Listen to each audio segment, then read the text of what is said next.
everyone, welcome back to my channel for a brand new mystery with Molly. If you are new around here, if you've never seen my face on your screen before, then hi, my name is Molly and I post true crime videos like this every single week. So if you think that that is something that you might want to stick around for, then please do subscribe and don't forget to switch on the little notification bell so that YouTube will let you know whenever I post a new video. This week we are going to be talking about a solved case from the southwest of England when a bright and lively teenage girl was suddenly found dead one morning in the spring of 2011. The police quickly identified their top suspect in her murder. Given his violent tendencies and history of abuse towards the deceased, they felt confident that he was the one responsible for this crime. But believing something and being able to prove it are two very different things, as detectives would soon come to learn when autopsy results made clear just how difficult this case would be to prosecute, especially when the perpetrator's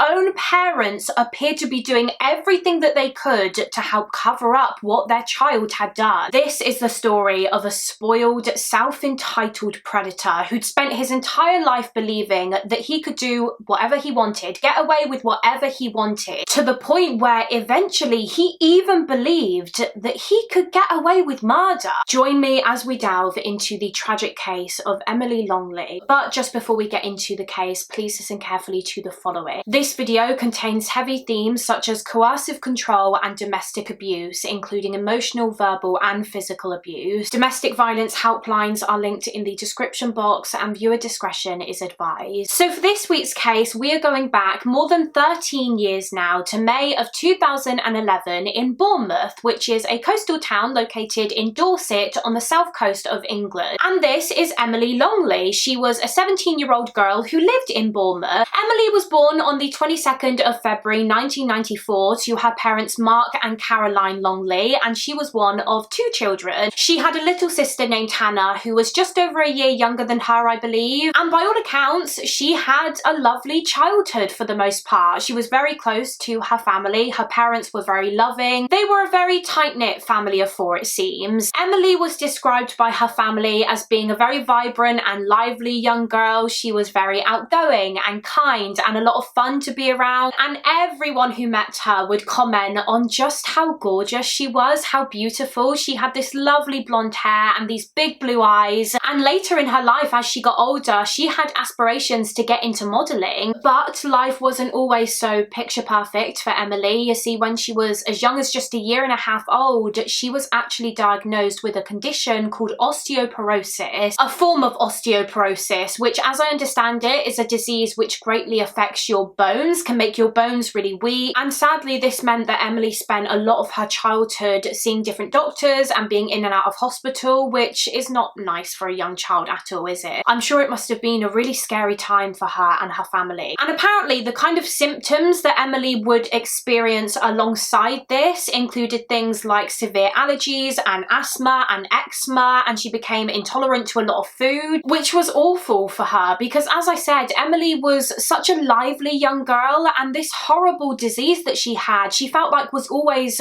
holding her back and making her feel really tired and weak all the time. Now, the Longley family were originally from London in England. However, it was actually as a result of Emily's disease that they decided to relocate to New Zealand when Emily was around 9 years old in 2003. You see, doctors had told her parents that something that Emily would probably really benefit from and would help her with her disease was if they moved out of the city and to somewhere with a lot more greenery and fresh air and all that jazz. And so her parents decided to actually start a whole new life in New Zealand. They were going to move all the way across the world and settle down there, and they did settle. They seemed to really adapt to their new surroundings in New Zealand. But then about 5 years or so after this move, when Emily was 14, life for her and her sister Hannah changed massively when their parents, Mark and Caroline, decided to get a divorce. They were splitting up, and the family said that Emily did really struggle with this, with her parents separating. She struggled to adjust to this big change in the family dynamic, with now her parents kind of sharing custody of her and Hannah rather than them all living together in one household, it was really difficult for her. And actually this big change did lead to Emily starting to rebel a little bit in her teens. Her father Mark said that she started doing things like sneaking out of the house in the middle of the night to go out partying and drinking with friends, which of course she wasn't allowed to do. She wasn't the legal age that you were allowed to drink yet. She was only like 15. According to one source, she also started skipping school and hanging out with people who perhaps weren't the best influence. So yeah, she did go through a bit of a rebellious phase following her parents' separation. She started acting out a bit. However, thankfully, this phase didn't last too long, as in December of 2009, so just a couple of months before Emily turned 16, she and her little sister Hannah actually went back to England to stay with their grandparents for a little holiday. Their grandparents lived in Bournemouth, and whilst Emily was staying with her grandparents, she actually decided to go for an interview at a college called Brockenhurst College, which was not too far from Bournemouth. She'd heard really good things about this college, and obviously she was at that age where she was starting to think about colleges and what she wanted to study. She decided that she wanted to study business. She went to this interview and she loved it. She loved this college and she really wanted to go there. But obviously that meant staying in England, staying in Bournemouth rather than returning back home to New Zealand with her mum and dad. So she asked her parents if she could do just that, if she could stay in Bournemouth, and understandably Emily's father Mark said that it was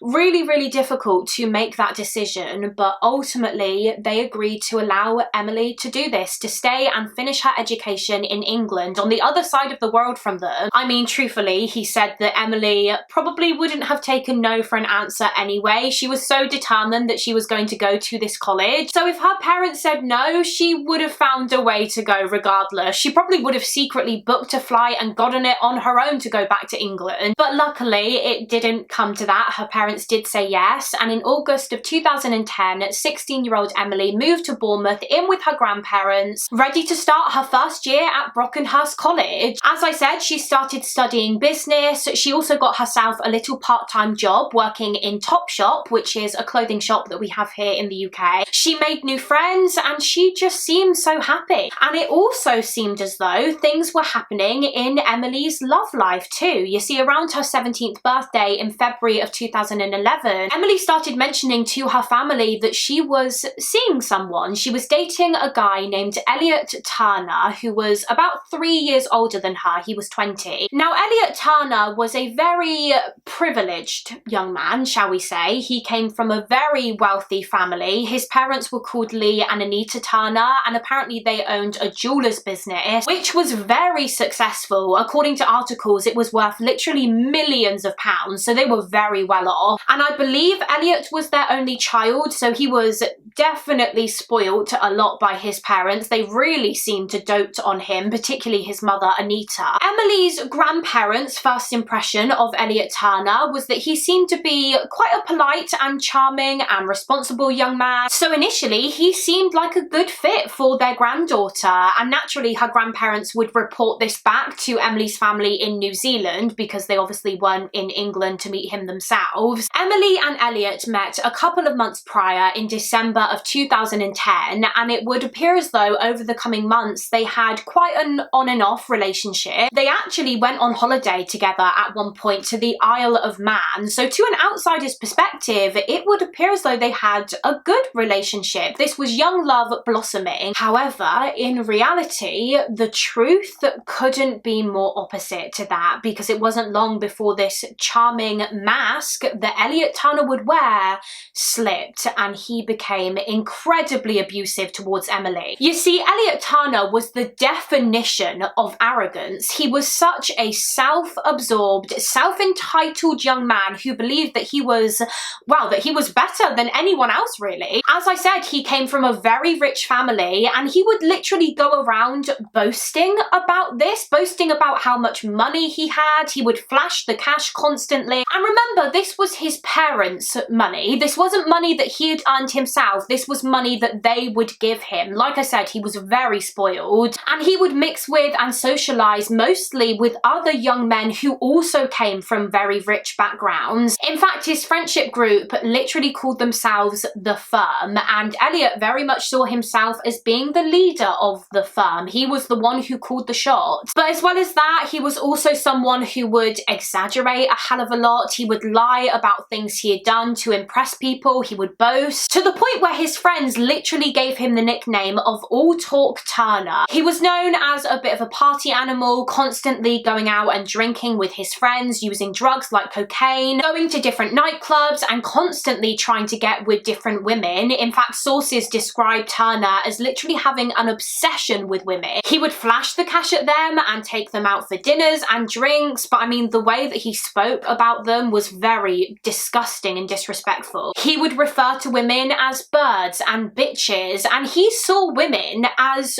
objects, sexual objects that he could exploit. According to one report, when he would take girls out, he would constantly try to get them to drink a lot of alcohol, so that he could take advantage of them when they were intoxicated, because he felt like if they were drunk, they would be more willing to engage in sexual activity with him than if they were sober. To Elliot Turner, women existed solely to satisfy his own pleasures. Like I said, they weren't human beings to him, they were objects, they were property, and Emily Longley was no exception to this. When he and Emily started dating, again, initially, he seemed to be this nice, appealing, well-mannered guy. However, this was all a facade that he had clearly put on to reel her in. It wasn't long before his true colours emerged, and Elliot Turner started exhibiting some incredibly controlling behaviours. So, for example, telling Emily what she could do and what she couldn't do, what she could wear and what she couldn't wear, who she could talk to, who she wasn't allowed to talk to. He just began trying to control every single aspect of her life. He would also do things like make fun of Emily and ridicule her, really just try to knock her self-confidence, I think. If she was out with her friends, he would just turn up without asking. If she and her friends were at a nightclub, for example, he would show up, sit on his own at a table and just wait for Emily to stop hanging out with her friends and go off with him. And apparently when she would say to him, Elliot, I'm here with my friends, I want to spend time with my friends, he would manipulate her. He would start crying and essentially throw a tantrum like a literal toddler so that she would give in, so that she would feel guilty and just do as he said, leave with him. Because the thing with Elliot Turner was that he wasn't used to being told no. He wasn't used to people standing up to him or defying him, because it's clear that he was never really disciplined as a child. Like I mentioned earlier, he was doted on by his parents, and in their eyes, particularly his mother's, he could do no wrong. In their eyes, Elliot was never at fault for anything that happened, which, my God, will you see more and more as we get further into the case. He was also an incredibly jealous and possessive man. If he saw Emily literally just talking to another guy, he would lose it. He was prone to violent outbursts. He was physically abusive towards Emily. If she did something that he didn't like, he would turn violent and aggressive, and he would threaten her. He would actually threaten her life. In fact, on one occasion, Emily actually wrote this letter to Elliot in which she essentially pleaded with him to stop being so abusive and to stop with the constant threats towards her. This letter read, quote, 1, I love you. 2, don't say you'll kill me. 3, stop talking about your ex-girlfriends. And 4, stop being so constantly aggressive. Be more cool, because that is so much more hot. Which is just heartbreaking to read, isn't it? The fact that she literally had to beg this man, the man that she loved and the man that she thought loved her, not to threaten her life. This was her boyfriend. This was the person who was supposed to protect her and who would never dream of hurting her. And yet he was constantly telling Emily that he would kill her when they would argue. It's terrifying. I mean, I can't imagine how draining and distressing this relationship must have been for her. She would try to make it work with him. Like I just said, she would plead for him to just stop the abuse so that they could be happy together. But of course, he didn't. He wouldn't. And for this reason, the relationship was constantly on again and off again. Or at least that was until the spring of 2011. You see, Emily actually returned to New Zealand to see her family in the Easter holidays of 2011. And while she was there, she told her family that when she returned back to England, she planned to end things with Elliot Turner once and for all. Now, she didn't really dive into it too much or tell her family why she didn't want to be with him anymore. From what I can gather, she didn't really tell her family about the verbal and emotional and physical abuse that she had been suffering at the hands of Elliot. I would imagine mainly because she wouldn't have wanted them to worry about her, so they didn't really know about the abuse. But like I said, she did tell them that she knew it was time to call it quits and break up with Elliot for good. After she left New Zealand to go back to Bournemouth, Emily sent a text message to her father Mark which read, "It was great to see you, I love you." But heartbreakingly, as it would turn out, that was the last message that she ever sent to her dad, because shortly after her return back to the UK, 17-year-old Emily Longley was suddenly found dead. On the morning of the 7th of May 2011, a call was made to emergency services from a woman reporting that her son's girlfriend was in his bed, unresponsive. She wouldn't wake up and she wasn't breathing. She was lifeless. It turns out that the woman making this phone call was Anita Turner, Elliot Turner's mother. The girl who wasn't breathing in her son's bed was, of course, Emily Longley. When asked what had happened to Emily, Anita responds to the operator saying, quote, "What it is, my son's friend is staying with us. This morning I tried to wake both of them up, but the girl didn't wake up. We can't wake her up. I don't know what it is." So the 999 operator was instructing Anita on what to do, how to check for signs of life, you know, asking if Emily's chest was rising, if she could feel her breathing. And she also asked Anita on the call if there was anything around Emily's neck, anything that may be restricting her breathing, to which Anita replied saying that there was a necklace around her neck which appeared to be very, very tight. And so the operator immediately told her to take that necklace off, and shortly after this, paramedics arrived at the scene. But tragically, there was nothing that they could do. Emily was already gone by the time they arrived, and so she was pronounced dead at the scene. Pronounced dead at just 17 years old. So what on earth had happened here? How did this healthy teenage girl just suddenly die? Because that just doesn't happen, does it? It's extremely rare for someone as young and fit as Emily to just pass away of natural causes. So police soon arrived at the scene to get to the bottom of this. Could her death have been alcohol related, drug related maybe? Or had something far more sinister happened to Emily Longley? Given the fact that she was found deceased literally in her boyfriend's bed, the police had to consider that maybe he was responsible for her sudden and unexpected death. Upon their arrival at the scene, the police immediately took an initial statement from Elliot Turner, who explained that the previous night, so the night of the 6th of May 2011, he and Emily had been out. They'd been out drinking, they both got quite drunk, and he said that later that night they returned to his parents' house where an argument broke out between them, and he said that this argument quickly turned physical. He actually claimed that in her drunken state, Emily began to attack him. He said that she just started coming at him, trying to hit him, and so to stop her and defend himself, he actually grabbed her by the neck to push her away. He said that he grabbed her by the neck and pushed her onto the bed. However, he claimed that he literally only had a hold of her neck for a couple of seconds before he let go. And he said that Emily was fine. He said that he didn't have hold of her long enough to, you know, seriously injure her or anything. He didn't intend to hurt her. He just wanted to stop her from trying to hurt him. After this altercation, he said that they stopped arguing. He went to get Emily a glass of water and then they went to bed. And again, she was fine. She was absolutely fine and responsive. But then Elliot said that he woke up the following morning and all of a sudden she wasn't. He just woke up to find her dead in his bed and he had no idea why. But as I'm sure you've probably guessed, the police were very, very skeptical of this story.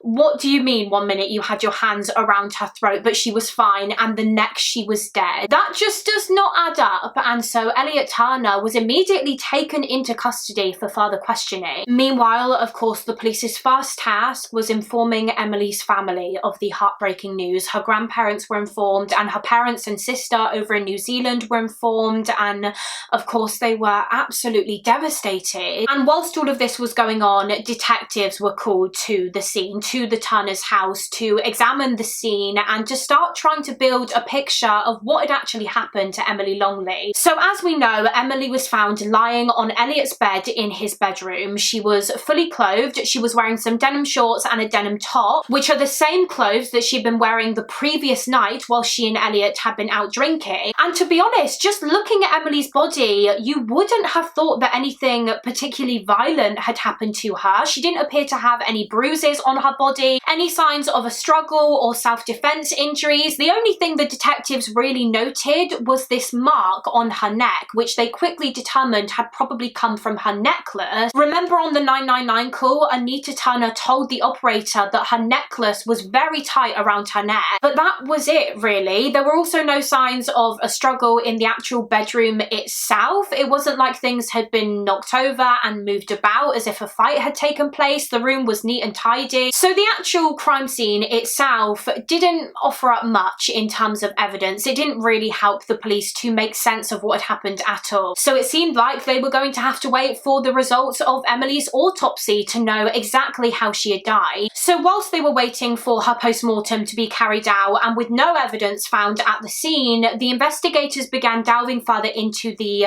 relationship between Emily and Elliot Turner. They wanted to speak to all of their friends to build a better picture of what their relationship was like in the lead up to Emily's death. And of course, it was through speaking to these friends when the detectives learned just how vile and abusive Elliot had been towards Emily. One thing the police did discover at the scene in Elliot's bedroom actually was that letter that we discussed earlier. You know, the letter that Emily had written to Elliot in which she asked him to stop being so aggressive and to stop threatening to kill her. In addition to that letter, the police also eventually discovered voicemails that Elliot Turner had left on his friend's phone, one of which he had left during Emily's trip to New Zealand during the Easter holidays of 2011. Remember, she went back to see her family and she told them while she was there that she planned to split up with Elliot when she got back to England. Well, during this trip, Emily was also meeting up with, I think, a lot of her old New Zealand friends, some of whom were male and some were female. And as teenagers do, she was taking pictures and selfies with these friends and she was posting them to her social media, to her Facebook, which absolutely enraged Elliot Turner. Like we discussed earlier, he was an incredibly jealous person. He didn't even like Emily talking to another man, let alone hanging out with male friends while she was in another country where he couldn't watch her and control her every move. It infuriated him, and he expressed this fury that he felt in this voicemail that he left to his friend. In the voicemail he said, quote, "It's just not on, mate. It's just like, oh yeah, do you love me? Well, fucking show it. Show it with what you do. I fucking show it. She's being an asshole. It's just so disrespectful." In another voicemail that Elliot left to a friend on the 30th of April 2011, he said, "Fuck her. You know what? Out of every single bird, I'm gonna fucking mess this one up. I'm gonna fuck her off soon. Absolutely fuck her off soon." Elliot left this voicemail about messing Emily up less than a week before she was found dead in his bed. In fact, speaking of that day, the 30th of April, the police delved further into what had actually happened that day, what led to Elliot leaving this voicemail about fucking Emily off, and they discovered that that evening Emily and Elliot were in a bar and their movements in the bar were actually captured on CCTV. Sources say that Elliot had been trying to make Emily jealous in the bar by dancing with other women and buying them drinks, and at one point Emily was captured on CCTV walking up to Elliot at the bar. She kind of places her hand on his back as if to get him to turn around and talk to her, but he refused. He just dismissed her and waved his hand as if to tell her to go away. And so she did. She walked off and she returned to her friends. However, shortly after this, Elliot approached Emily. He literally grabbed her head and he smashed it down onto the table in front of all of her friends and all of these people in the bar. And this was captured on CCTV. The police saw the footage of this attack. And of course, Emily's friends quickly took her straight out of the bar and away from Elliot. And I believe this was the same day that Emily officially broke things off with Elliot. Sources state that she broke up with him about a week before she died. So clearly this was his reaction. He was so furious at her ending things with him that he assaulted her in public. The police also also discovered that just 5 days after this, on the evening of the 5th of May 2011, so just 2 days before Emily was found dead, Emily had gone out for some drinks with another guy, and Elliot somehow found out about this. According to one article, how he came to find this out was because he'd actually been able to hack into her Facebook account. He must have known her password, and he saw messages between her and this other guy in which they were arranging to meet up and go out for a drink together. And Elliot was furious, and he decided that he was going to go to this bar that Emily and the guy were at. But he didn't go alone. He went to this bar armed. He was armed with a lump hammer, which he was going to use to confront them with. Clearly, he planned to attack them with it. And when the police checked the CCTV footage from the bar from that night, they could literally see Elliot entering the premises with this lump hammer hidden down his trousers. Now, apparently, by the time Elliot arrived, Emily wasn't there. She'd gone back home, thank God. But sources state that Elliot was so angry that he couldn't find her that he returned to his car and was seen by witnesses just hitting the steering wheel over and over again in pure rage. And unbelievably, he then proceeded to tell Emily's own friends that he did find Emily that night and that he'd actually beaten her to death with the lump hammer and left her body in some bushes, which of course must have really upset and frightened her friends, but it was a lie. Elliot told them later that night that he'd lied about killing Emily. It was just a joke, an incredibly sick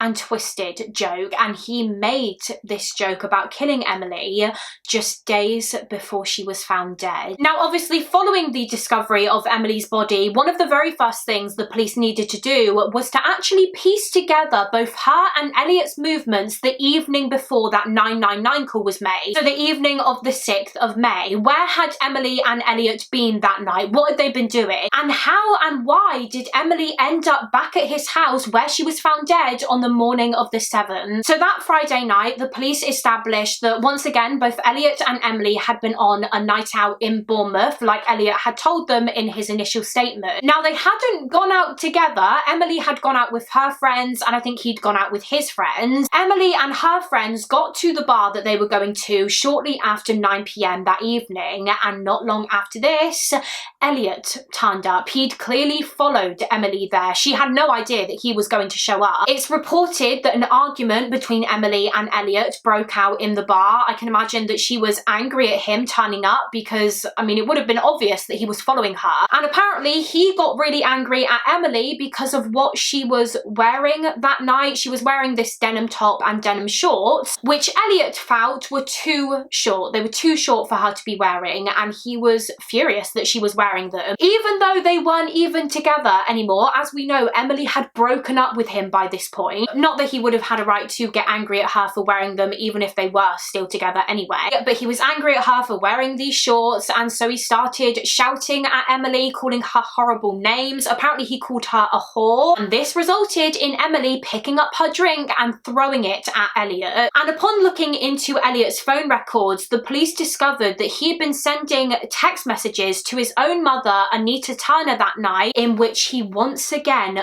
threatened to kill Emily. He sent his mum a text which read, quote, "I could break Emily's fucking neck and beat the fuck out of her. I'm going nuts. The only reason I didn't flip was because my best pal was with me." To which his mother responded, quote, "Don't do anything that is inappropriate, Elliot. You are so young and have so much life ahead of you. Love, Mum. I'm going to bed now. Kiss, kiss." I'm not gonna lie, his mother's response to that text quite honestly boils my blood. Her son had literally just threatened to beat up and break a young girl's neck, and her response is just, "Oh, that's inappropriate. What the hell? How about Elliot? That's deranged. That's sick and twisted and evil. What are you talking about?" No, just that's inappropriate. After Emily threw the drink at Elliot, the police established that she quickly left the bar with a friend and they went to one of their other friends' houses. But once again, Elliot went looking for her. He wouldn't just leave her be. He turned up to her friend's house, and it appears as though he somehow managed to convince Emily to leave with him. I did read on one source that he told her he would give her a lift and would drop her back to her house, her grandparents' house, but he clearly didn't, because the next thing that the police pieced together from that night in terms of their movements came from a witness, a neighbour, who had reportedly seen Emily and Elliot Turner arguing on the street outside of his parents' house. This was in the early hours of the 7th of May, and that sighting of Emily arguing with Elliot outside of his house was the last of her, the last she was ever seen alive, because as we know, just hours later that same morning, she is found dead in Elliot's bed. The last time she is seen, she is arguing with her suspected killer. Everything that the detectives had learned about this couple so far just made them convinced that Elliot had murdered Emily. He had to have murdered her. They had collected so much circumstantial evidence so far, which literally included him making threats to kill Emily on several occasions. So this initially seemed like a pretty slam dunk case for the detectives, but as you'll come to learn, unfortunately proving Elliot's guilt wouldn't be so easy, but we'll come back to that. Now, we already know the story that Elliot gave to the police before he was taken into custody about how he had grabbed Emily's neck for a few seconds in self-defense, but that she was fine after that, and that he just woke up to find her dead. But of course, Emily and Elliot were not the only people in the house that night. It was Elliot's parents' house, or bungalow actually, I think it was. So his mother and father were there too, and so the police quickly took statements from them as well.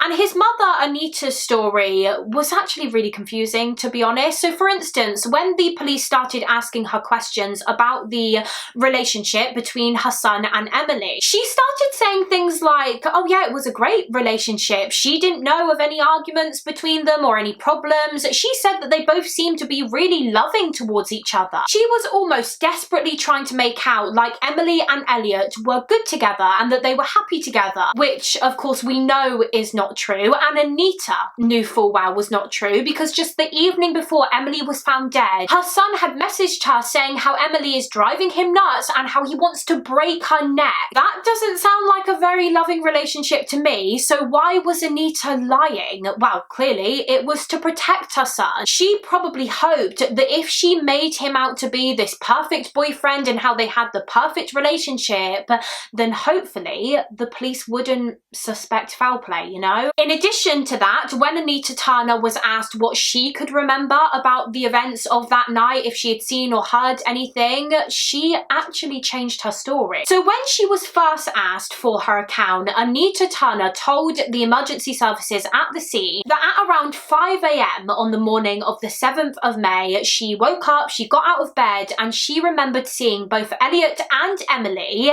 in the kitchen of her home. They were just standing in the kitchen drinking a glass of water. However, when she was asked for her account a second time, she changed this, and she said that actually she only saw Elliot in the kitchen at 5 AM. Emily wasn't there. So why had she suddenly changed her story? Again, was it so as not to incriminate her son in some way? Was she trying to cover for him? Upon delving into the records from Anita's phone on the morning of the 7th, what the police also established was that she didn't actually call 999 immediately upon discovering that Emily was unresponsive in Elliot's bed. She'd actually called her husband, Elliot's father, Lee Turner, first. She called him whilst he was at work and clearly told him to come back home immediately before she called the emergency services. And the police knew this not only through her phone records, but because on the 999 call you could hear Lee Turner speaking in the background. So what the police think happened is that Mr. Turner went off to work that morning, and it was following this when Elliot told his mother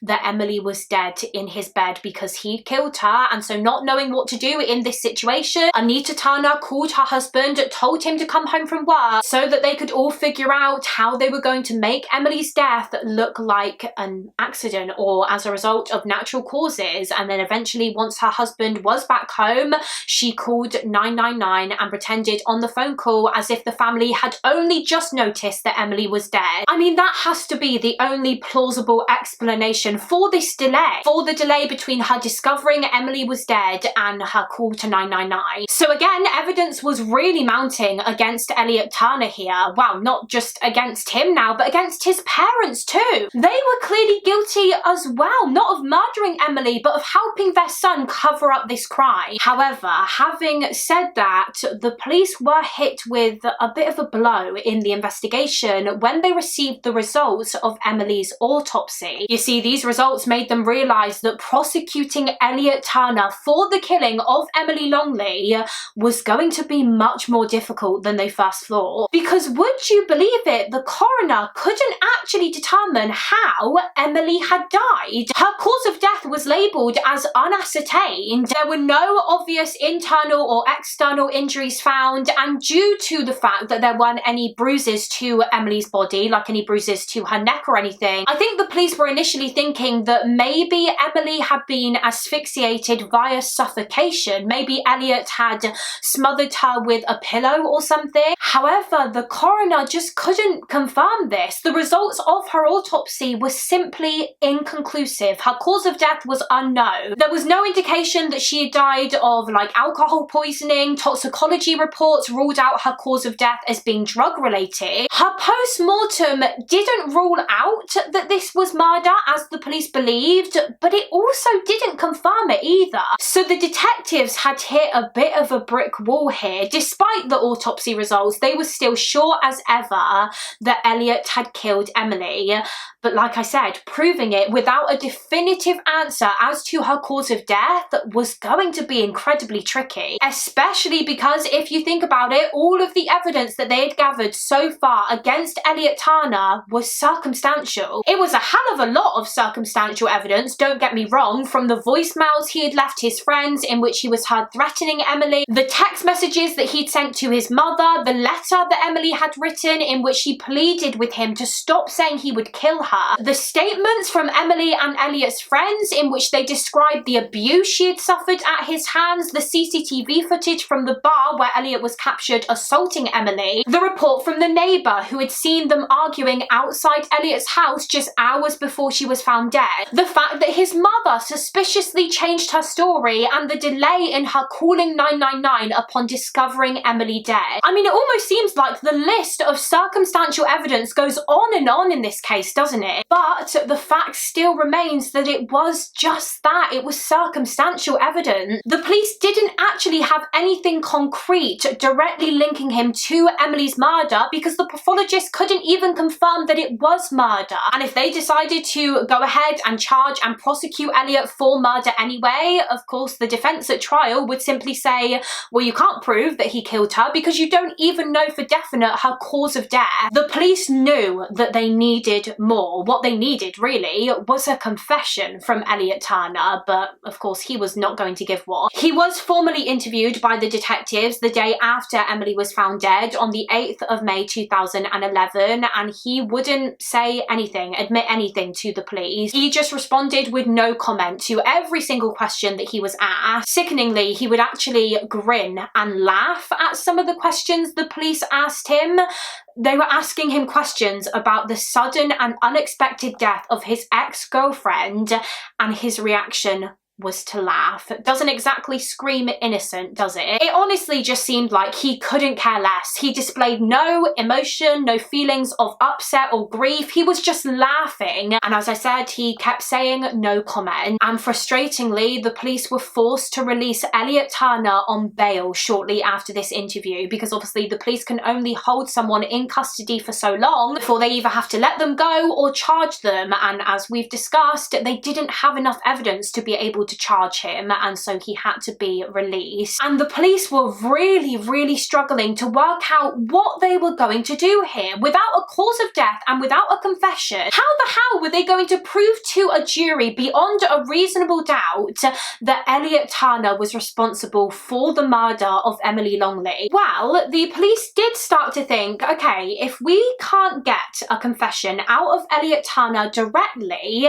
is there another way that we could try try and get an admission of guilt from him, which could be recorded on tape, they started to think, what if we bug the Turners' home? In other words, covert surveillance or covert monitoring. The detectives thought if we plant secret recording devices in the Turners' house without their knowledge, maybe we'll be able to catch Elliot talking to his parents about Emily's death, because, I mean, clearly his parents were in on this with him, so maybe we can get a confession that way. Now, bugging a suspect's house isn't something that the police do often, to be honest. You don't come across it too often in true crime cases because it is very extreme, isn't it? But in some cases, such as this one, it is thought to be the only option, the last resort, really. The bugging operation began on the 18th of May 2011, so about 11 days after Emily died, and it went on for just under a month, I think. For about a month, the police were listening in on the conversations that the Turner family were having inside of their home. And would you believe it? The police got exactly what they wanted. They listened to hours and hours and hours worth of recordings, and they captured a number of conversations between Anita, Lee, and their son Elliot Turner, in which they talked about Elliot's involvement in Emily's death. And not just that, the police also overheard conversations of them discussing the fact that his parents had destroyed evidence linking Elliot to the crime. Now, there are audio clips of these conversations online, and they are truly, truly wild to listen to. Really frustratingly though, I'm not going to be able to play them in this video for copyright reasons, so instead I'm just going to read direct quotes from the recordings from these conversations. The first conversation the police overheard literally took place on the day that the operation began, on the 18th of May. Elliot's father, Lee Turner, was heard talking about the fact that he and his wife had gotten rid of evidence. He said, "Every second of my day it's burning, that I know something that they don't know. It's burning me, it's eating me up. I know I shouldn't have destroyed that letter." Now, what the police believe Lee Turner is talking about there is the destruction of a letter that his son Elliot wrote, in which he confessed to murdering Emily. You see, when the police and paramedics first arrived at the scene on the morning of the 7th of May 2011, after Anita Turner made the 999 call, they noticed that in Elliot's bedroom, I think on his bed, where obviously Emily was found dead, there was a jacket. It was Elliot's jacket. The police took pictures of the scene when they first arrived, and that jacket was seen in the pictures. Now, because the house was obviously being treated as a crime scene, the Turner family were instructed to leave immediately. They had to go elsewhere whilst a forensic team was sent in. However, the day after Emily's death, on the 8th of May, Lee and Anita Turner asked the police if they could return to their house quickly to pick up some medication that Lee Turner needed, and so they were allowed back inside. But guess what the police noticed once Lee and Anita had left?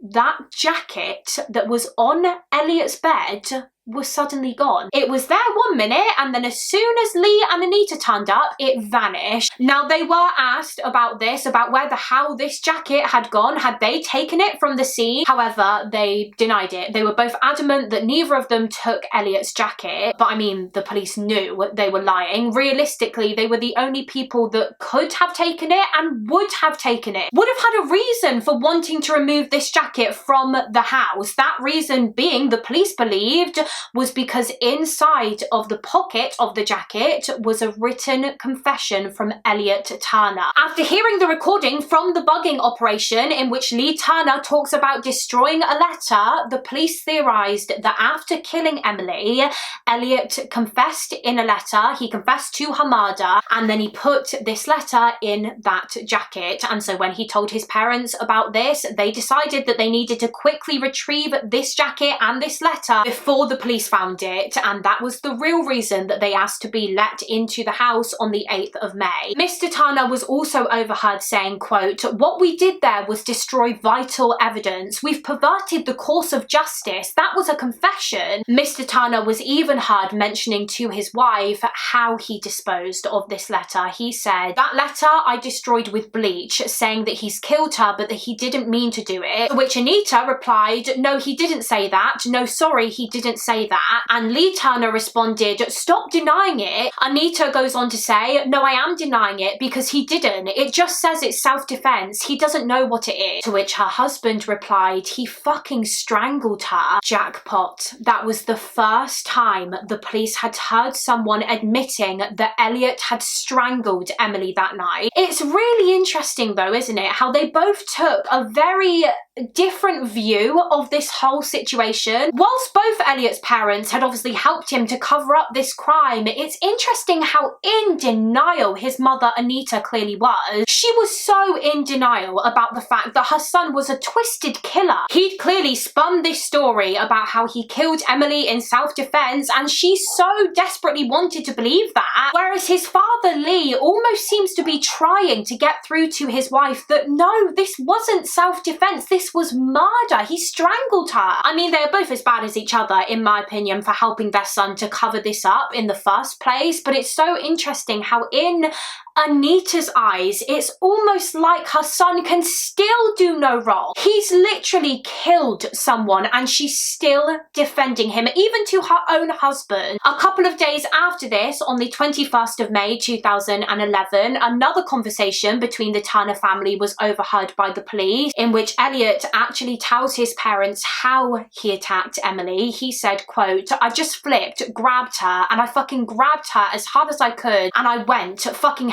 grabbed her like that and pushed her like that." He also said to his parents, "That girl is, by me meeting that girl has ruined my life. She has ruined my life." To which his mother responded saying, quote, "Yes, she did. She did ruin your life." Once again, still Elliot Turner can do no wrong in mummy's eyes. Emily literally doesn't have a life anymore because of him, and he has the audacity to say that she has ruined his, and his mother has the audacity to agree with him. It's unbelievable. The police overheard another incriminating conversation between the family on the 1st of June 2011, in which Elliot tells his parents about Google searches he had made recently. He said, "I came back yesterday, I was just browsing on the computer. I type in death by strangulation, death by suffocation, manslaughter trial, how to get off innocent, and I also typed in fucking Google, how to get away with serious crimes." So that was even more damning circumstantial evidence for the police. What reason would he have had to have searched the internet for things like that unless he was trying to figure out how to get away with murdering Emily? In another conversation, Elliot Turner was overheard kind of having a go at his mum for how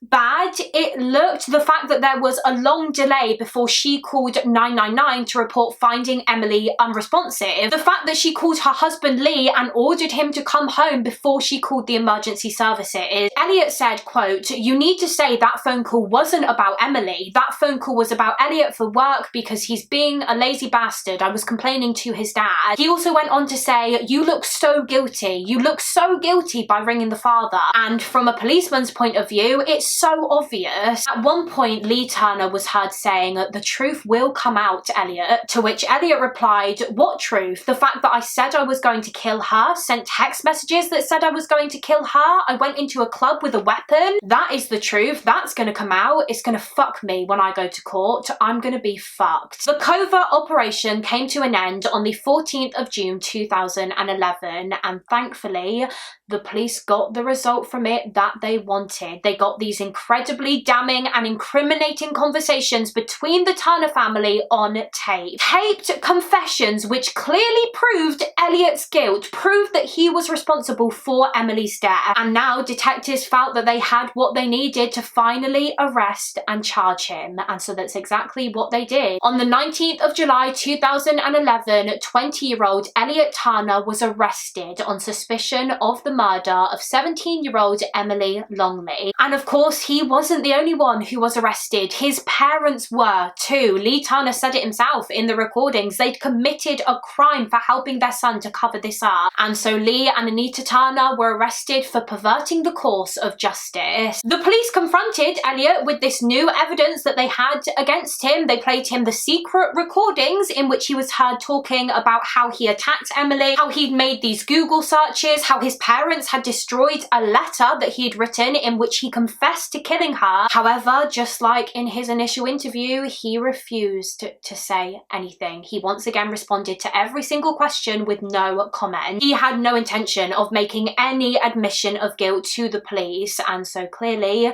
this case was headed to trial. And just as a side note, before we get into the court proceedings, I did read on one source that whilst Elliot was in custody awaiting his trial, he apparently wrote a letter to one of his friends in which he discusses how he was convinced that there was no way he was going down for this. He said that he knew he would be released, and that once he was released, he planned to sell his story to Hollywood, and that his parents were going to buy him a brand new Porsche car and also throw him an acquittal party because he wholeheartedly believed that he would be found not guilty. Elliot Turner's trial began in April of 2012, so just under a year after this case took place, and whilst the police felt that they had built a pretty strong case against the accused by the time the trial rolled around, there was no doubt that it would still be a difficult case to present for the prosecution because of the fact that they didn't have a definitive answer as to Emily's cause of death. They knew that that would possibly massively hinder the case because, let's be honest, that's exactly what the defense is going to rely on, isn't it? To try and get Turner acquitted, they're going to say, well, you can't prove that this is a murder because the coroner couldn't even establish whether it was or not. As we know, there were no signs of a struggle in the bedroom. Emily didn't really have any marks or bruises on her. The only minor injury that Elliot had on him was a scratch and a small bruise on one of his arms. But, you know, the police couldn't prove that that had happened during a violent struggle with Emily. There could have been many things that had caused that bruise to his arm. So the prosecution had the difficult task of trying to prove that Elliot still killed Emily despite the fact that she didn't have any visible injuries to her. And they did put forward one theory during the trial, which was that Elliot Turner had used the chokehold method to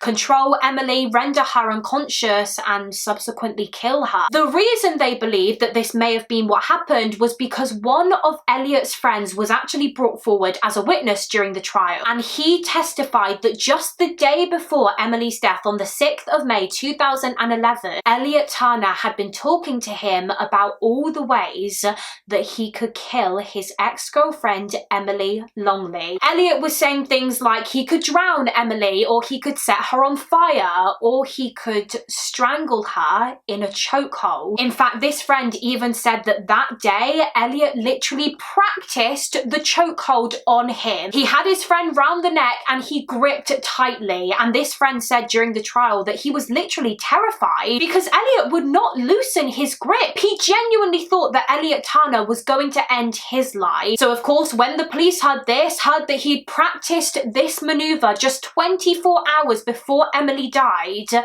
they strongly believed that that was how he murdered her, and there was even more evidence to support this theory. You see, following Emily's death, the clothes that Elliot Turner was wearing on the morning of the 7th of May were taken from him and examined, and what experts discovered was that traces of Emily's saliva and also her makeup was on the crook of his shirt where his arm was, this bit here. So that makes sense, doesn't it? If he's got her round the neck, it makes sense that her makeup and her saliva would be found on that part of his shirt. In addition to this, the prosecution also had Dr. Jason Payne James brought forward as a witness during the trial, as he is a forensic physician, and he testified that it is possible for someone to be strangled to death and not have any visible injuries, because there could be reasons for that, for the lack of injuries. For example, if the victim is unable to fight back and defend themselves, like for instance, if they are not sober, which as we know, Emily wasn't. She had been out drinking with friends on the night that she died. So the fact that she had alcohol in her system could have meant that,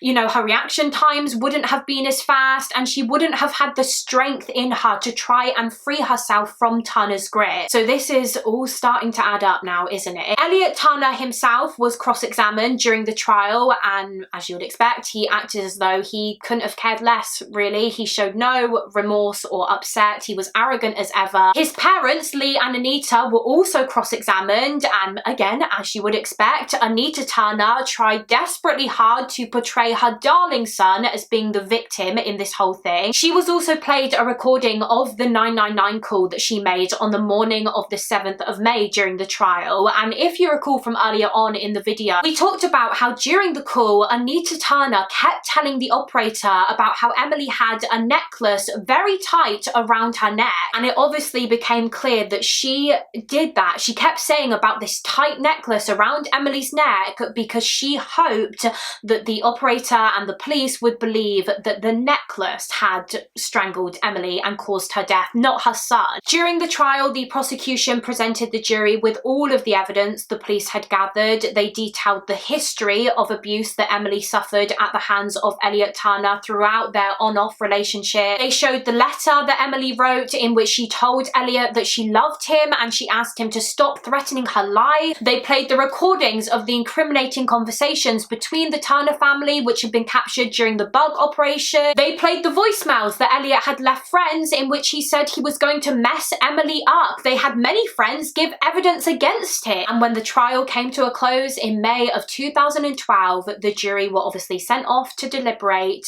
and thankfully, Elliot was wrong. He was not going to get away with this and be able to throw an acquittal party, because when the jury returned, they announced that they had found Elliot Turner guilty of the murder of 17-year-old Emily Longley. And when it came to his sentencing, he received life in prison with a minimum of 16 years, meaning that the earliest he could be let out is around like 2027, 2028 time, I believe. Upon sentencing Turner, the judge, Mrs. Justice Dobbs, said, quote, "Emily was a lovely, kind, fun-loving girl who brought a ray of sunshine to those she touched. That light has been extinguished suddenly and needlessly by you. You told your parents you loved Emily. You really do not know the meaning of love. Loving someone is not telling them they are a whore. It is not trying to control them. It is not threatening them. It is not slagging them off to your friends. You did not love her. She was just a trophy. The relationship, if it can be called that, was all about you. It was about control. Control you carried out using aggression and threats. In my judgment, it's apparent you had been thinking of killing Emily, and it was only a matter of time before it happened, because it's clear that she wanted to be free from you and you would not let that happen. If you could not have her, no one else would do. You can put away thoughts of champagne, Bentleys and girls and concentrate on the reason you are serving a life sentence." In addition to the murder charge, Elliot Turner was also convicted of perverting the course of justice, as was his parents, and for their part in this crime, Lee and Anita Turner were sentenced to 27 months in prison each. Elliot Turner has tried to appeal his conviction. He tried to appeal just the year after the trial in 2013, but of course he was unsuccessful and he remains in prison today. Emily's father, Mark Longley, made a statement outside of the court following Turner's sentencing, and he said, "We are pleased he is not on the streets now. He's an incredibly dangerous person and we are relieved he cannot do this again." Speaking of Emily's father, Mark, following his daughter's death, he became an ambassador for White Ribbon, which is an organisation that aims to educate men on violence against women and girls, and he also started a podcast called Death, Love, Grief and Hope, in which he speaks about his daughter's murder and about the grief process. In a documentary that I watched about this case, Emily's family also spoke about how they hope that Emily's story can help to